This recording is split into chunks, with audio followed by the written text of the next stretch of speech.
Hey, are you a terrible Forsaken player?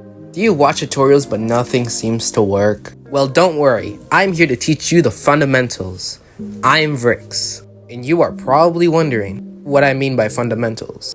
Fundamentals are the basics. And why should you know the fundamentals to get better? It's simple. If you are bad at Forsaken, 9 times out of 10, you don't understand the fundamentals of Forsaken. So why should you listen to me? Well, I used to play Overwatch. Now I know that sounds weird, but hear me out. I loved Overwatch, but I kinda sucked at it. I didn't really care at first, but my love for the game kinda drove me to get better. So I tried all these super cool tricks, but it actually made me worse and I died a lot more often. At first I thought it was because I wasn't really used to the change, but then I kinda realized that at my core, I kinda sucked at the game. But I stumbled across a YouTuber that actually told me that instead of trying all these super cool tricks, to try to understand and know the fundamentals of the game. Positioning, abilities, ability management. Now, how surprising was it when I started to use that advice? I shot up through the ranks. I went from silver to diamond almost instantly. Well, almost diamond. I didn't hit diamond because I quit the game, but I think I would have reached it. But you know what was even more surprising? Is that those skills transferred to Forsaken. Now, I'm not going to waste any more of your time and show you the fundamentals and how you can improve. You probably think you know the fundamentals, but do you?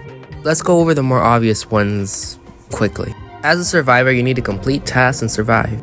As a killer, you need to kill everyone before the timer runs out. Simple, right? But it goes deeper. To complete tasks as a survivor, you need to be safe or keep the people doing it safe. But how do you do that? Abilities and distracting. Now let's take those two things and begin to understand them. In Overwatch, I was taught to use my abilities as much as I can and as efficiently as I can, which means don't let your abilities go to waste. If you are Shadletsky, for example, use your sword as soon as it's off cooldown. But this doesn't mean to just use it willy-nilly and throw it away and completely waste it. You need to look for a great moment to use it. Hear this. Great moment, not perfect moment. If you wait for the perfect moment, you likely either won't get the chance or you're gonna fail miserably. So, how do you find a great moment to use your abilities? How do you use your abilities as much as possible and as efficiently as possible?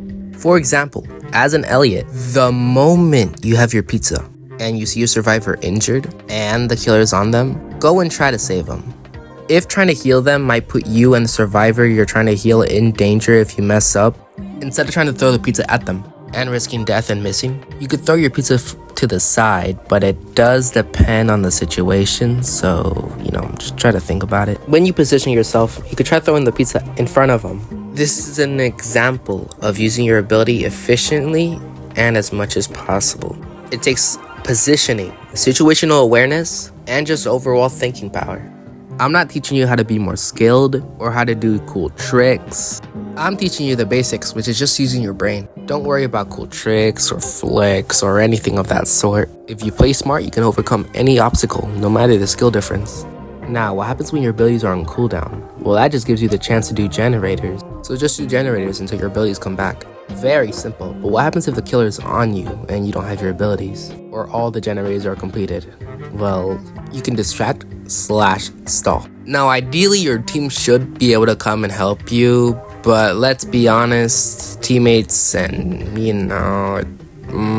it's probably not gonna work out. So in order to fend for yourself, you need to know how to distract or stall. To that, you need to understand stamina management and how to run away effectively. You've heard it over and over again. Manage your stamina, do that, but they never tell you how to. Obviously, you heard it many times. Don't let your stamina go to 0. And if you actually didn't know, it's because it takes longer for your stamina to come back if you hit 0. But that's not everything to know about stamina. If you didn't know, there's actually a true 0. It's a little more of an advanced thing, but if you want to find that out, there's a lot of things about it online. Let's just say you're getting chased. Just keeping your stamina away from the 0 number is not gonna help you really that much, unless the killer just doesn't know. To manage stamina effectively, you need to regen whenever the killer goes to regen their stamina. If you just keep running, eventually you're gonna get caught, and you'll be caught without any stamina, which is just gonna get you killed. But if you stop and regenerate whenever they do eventually catch you, because, well, it's gonna happen, right? You'll have stamina to back yourself up. Keep in mind, I haven't mentioned anything about juking. Juking is not a necessity. The only time you should be juking is whenever you're cornered or have nowhere else to go, really. And if you have no stamina. You can look up how pro players play and you'll see that they usually just run away. They almost never juke unless the killer's bad. So don't stress on getting better at juking. When you have the fundamentals down, you'll need to juke less. Let's just say that you're running around and you're caught without stamina. Well, there isn't really a fix to that. I'm sorry. And avoid it if you keep your stamina above 80 while running around. Just be careful. Moving on, many people underestimate distance. Think about it. The last time you dished a killer was probably because you had a lot of distance between you and them. When you have a lot of distance, the killer is forced to run more than usual to catch up to you. For the killer, it goes from just being a tug of war of stamina to a fight to catch up to you. And by the time they catch up to you, you'll probably have your ability back. With this, I've already taught you how to play Survivor and how to just survive. Now you know how to manage stamina, use your ability, and when to do generators. Even though I didn't talk about it, you should now know. I do want you to keep in mind how much generators, or how important generators are. Each one can take off 25 seconds off the clock, so do them. There are people that tell you not to do generators just because of the character that you have, which is so dumb. Remember, I'm teaching you the basics. If you want a more in-depth guide on survivors or whatever, just leave a comment. While you're there, make sure to like and subscribe.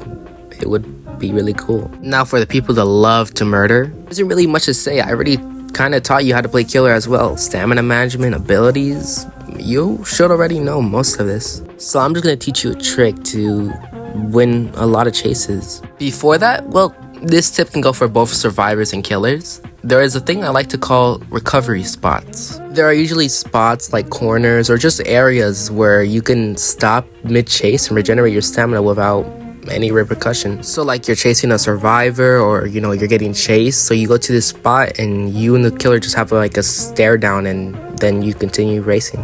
Usually these spots are like corners or like loops. It can vary, but here's why I think this is more of a tip for killers, because you can actually create recovery spots for yourself as a killer.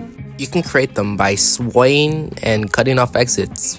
Here's an example. There's a survivor right there, so I sway this side as they try to run over there, and they can't run there because if they do, I'll get a free hit and they might actually die because of it. So they stay or they try to run to the other side, and if they try to run to the other side, I sway that way, and guess what? They're cut off too. So they have nowhere to go. So now you have your stamina back and they're cornered. So, you kind of win. Well, that's all I really got. This is the end of the video. If there's anything I missed or you guys have any more tips or questions, just leave them in the comments. I'll make sure to reply to as many as I can. Share this video with your friends to, help them get better. Bye-bye.